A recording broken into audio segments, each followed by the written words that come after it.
আগামী দিনের বাংলাদেশ কোরআনের বাংলাদেশ, আগামী দিনের বাংলাদেশ এদেশের শহীদের রক্ত ঝরা খুন রাঙা পথে লাল সবুজের বাংলাদেশ, যে বাংলাদেশে থাকবে না কোনো চাঁদাবাজি, যে বাংলাদেশে থাকবে না কোনো রাহাজানি, যে বাংলাদেশে থাকবে না কোনো হানাহানি। আমরা চাঁদাবাজি করব না এটা নয়, বরং আমরা চাঁদাবাজদের ঠিকানা এই বাংলাদেশে রাখবো না। আমরা টুটাবো তিমির রাত বাধার বিন্ধ্যাচল। আল্লামা ইকবাল তাই বলেছেন, ফের তুঝে করনি है एक बार इस जहां की राहबरी, उठ खुदा के नाम लेकर फिर आलम बरदार बान।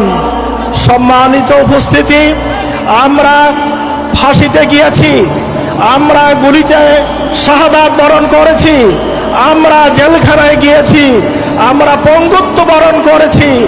যে উদ্দেশ্যে, সেই উদ্দেশ্য আজকে হাসিলের অর্জন করার সময় আমাদের সামনে এসে হাজির হয়ে গিয়েছে।